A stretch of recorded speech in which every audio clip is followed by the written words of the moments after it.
What up, you guys, man? This is Sam Sim in the building once again. Um, I wanted to do another part of this video, but I tried to get some sleep and I just couldn't get some sleep because some shit was on my mind, man. I was just flipping through YouTube and I decided to take a look at this Howlin' Wolf documentary, which Howlin' Wolf I'm a big fan of. Being as young as I am, a lot of guys who are much older than me, I mean, generations older than me, some of these guys are in the 60s and 70s. And, I mean, even as young as 15, when I was 15, 16 years old, a lot of these older guys, they would just be amazed. They would be impressed that I knew who a lot of the blues artists were and, the strong appreciation that I had for it. I've met a lot of even older white guys who I became friends with. I mean, these guys are in their late 50s, early 60s, and just the fact that I could sit back and talk about a lot of the rock bands from back then, like the Rolling Stones, Eric Clapton, the Beatles, Jimi Hendrix, Stevie Ray Vaughan. They were just impressed that I appreciated the showmanship and the creativity of a lot of these musicians. And also with a lot of the lyricists that I know, because of course, I'm a lyricist as well. Strong appreciation for hip hop. But I noticed that a lot of the lyricists do have an appreciation for, the elders. Like behind me, you can see I got this Miles Davis poster behind me. Um, I get a lot of guys who are between the ages of 15 and 25, and they always want me to take and record for them. They always want me to take and do music for them. And when I ask them, "Did you know who?"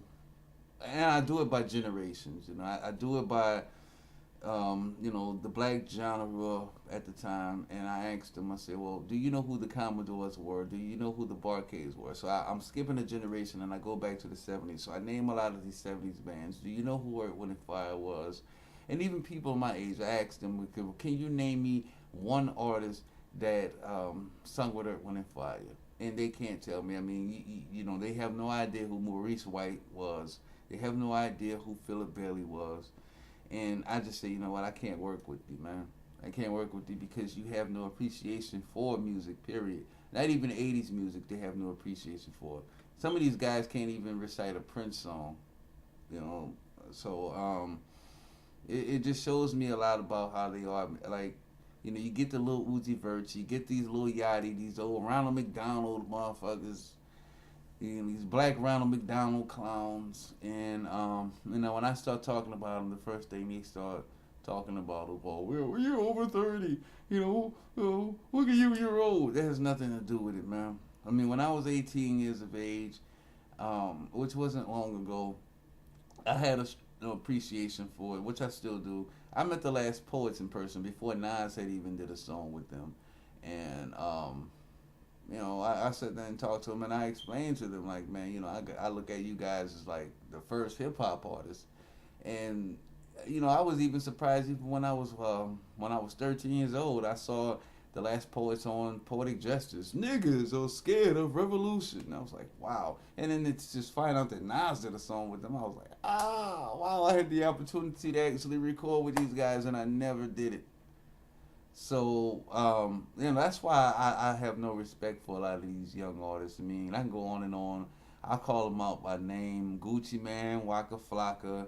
They're used as puppets to, basically de-educate a lot of the youth, a lot of the urban youth, particularly black men, young black youth. Okay, I find it really fucked up that you got a lot of the Caucasian artists who have a strong appreciation for it, like Action Bronson. Action Bronson knows who Harold Melville in the Blue Notes is. Like, he knows who Muddy Waters was. He knows Howlin' Wolf, and like even back then you have a lot of the guys who even today, like the guys who appreciate Little Walter, Muddy Waters, Howlin' Wolf, These are Caucasian guys. These are not niggers. You know, it's not the young guys who appreciate this shit. Even with me, I mean, you look at some of my collection. I have CDs all over the place, but I mean, right here alone, I have what? Charlie Parker. Charlie Parker, rest in peace. You know, great jazz musician, saxophonist. Um, who else? I mean, I can go on and on, man. I got Professor Longhair right here. I appreciate it because I know without them there would not be me. You know, I would not exist.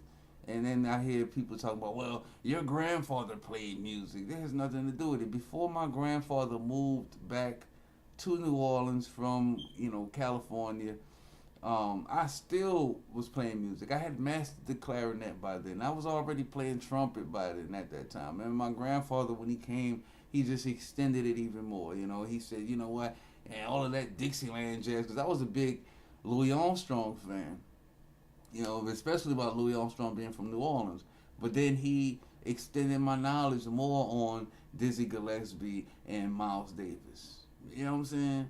But these young niggas, they have no fucking clue. And it's all, the lyricists do. The lyricists do. Every guy who I know who has intricate artwork, because these guys are real artists. You know, the other ones are clowns. Just used as puppets. But the real lyricists, they understand, you know, the creativity side of it. And they understand how blues created rock and roll to R&B to hip hop. They understand it. And then you got a lot of these clowns that, you know, when you talk about them, like Lil Yachty said in his video, when people talk about him being whack, what does he do? He look up their profile and then he says, oh wow, they're old. When I was young, I knew who Africa Bambaataa was. I said Africa Bambaataa. I knew who Kool Herc was. You know, and these guys are generations older than I am. It's no fucking excuse, bro. No excuse whatsoever. And then, you know, I listened to their first album. I mean, you know, a real artist knows about the second album, Jinx. But when you listen to these guys for the first time, you kind of give them a chance. Then you listen to them again. There's no elevation whatsoever. I hear a lot of guys on YouTube talking about how these clowns need to be banned. And um, it's going to take a lot of us to say, you know what, we're not going to tolerate this shit anymore. There was a time even when, I don't know, back in the 90s when C. Dolores Tucker, you know, she had those rampages, those organizations where they stood outside of record stores and they destroyed a lot of the CDs from NWA and Tupac and Snoop Dogg.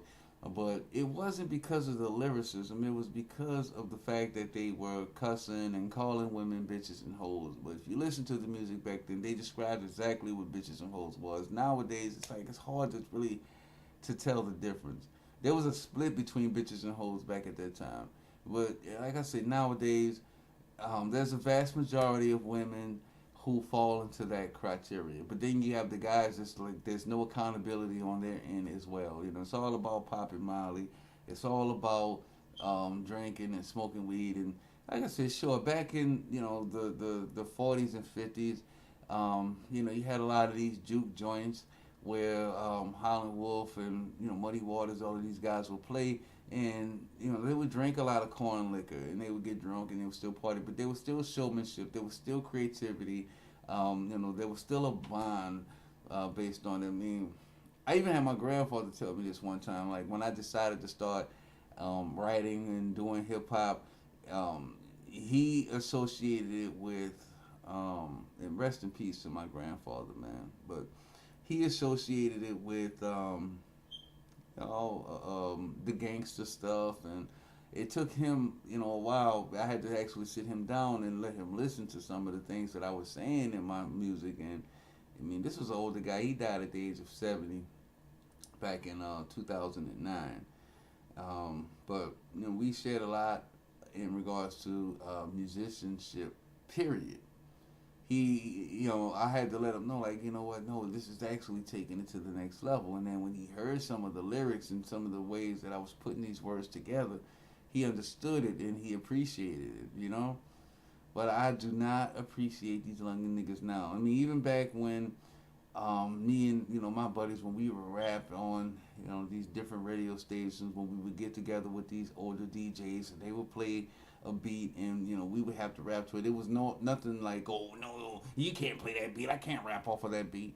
We had to rap off of 80s and early 90s beats. You know what I'm saying? But you mean to tell me like this young nigga who Lil Uzi Vert, he can actually dictate to a radio station DJ what song he can rap to? It's not happening, bro. Like I say, like there's a gap, and there should be. I mean, I told a guy in 30 years from now, when people look back at the music in the 30s, 40s, 50s, 60s, 70s, and even 80s and the 90s, there'll be a gap in the black music sector. It'll be a large gap, which is filled by other races of people as far as their showmanship and their creativity. But the ones who really are trying to carry the torch as far as hip hop, like they're underrated. They're not heard like that. You have a lot of overrated, and I don't want to call them artists, but you got a lot of overrated people that's out there right now. Like I said, they're used as puppets. Damn, I gotta get me a lining. Shit. All right. Sorry about that. But it's sad, man. It's sad that a lot of people don't see this shit.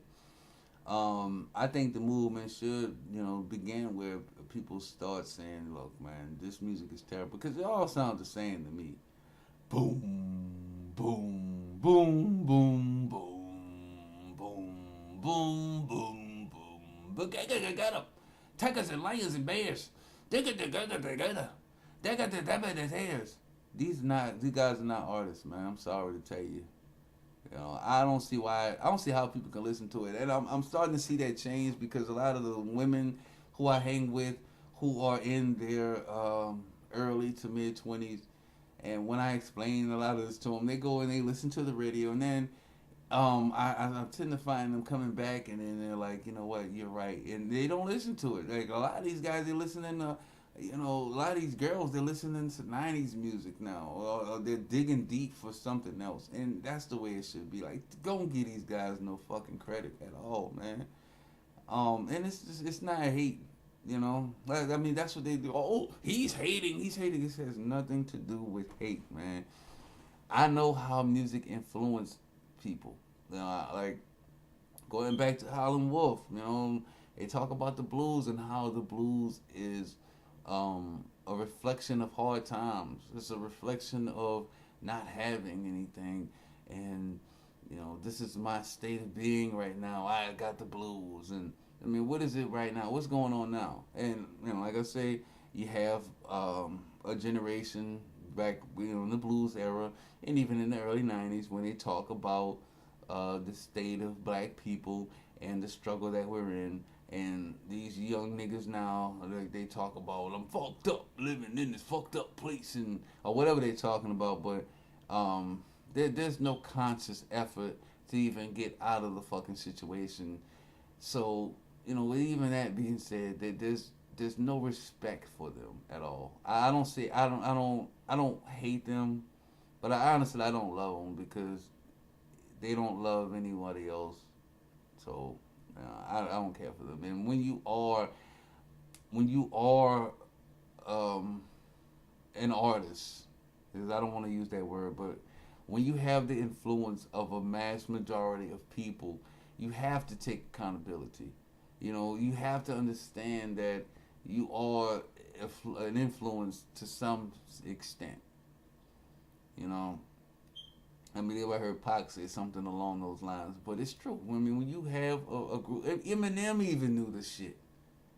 I just don't get it, man. A lot of the Caucasian guys who I know who are lyricists, who I've hung out with and spoke with, they understand this shit. They understand that there is an accountability that needs to be taken in consideration when you have a lot of these fans and shit like that. So,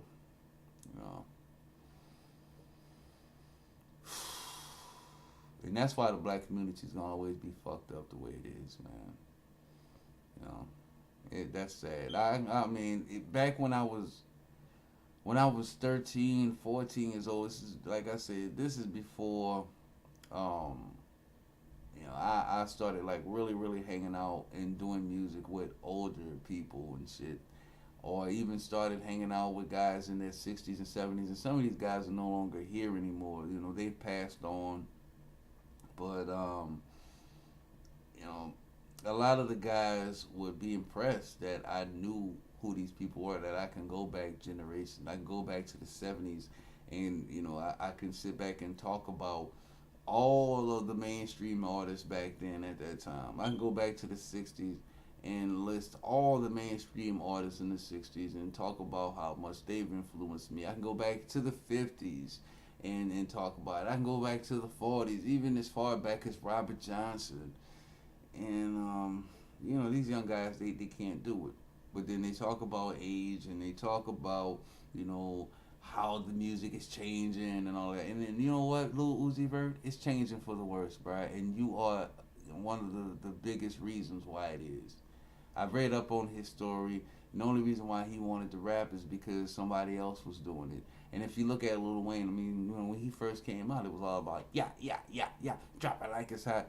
And it took for him to be influenced by Squad Up and another guy, a couple other guys who I'll just leave remain nameless. But I do know a guy personally who, besides Gilly the Kid, I know some people personally who have helped Lil Wayne to become the artist that he was. Because if you notice, there was a transition between 500 Degrees, Carter 1, the Squad Up mixtapes in the Carter 2, you know.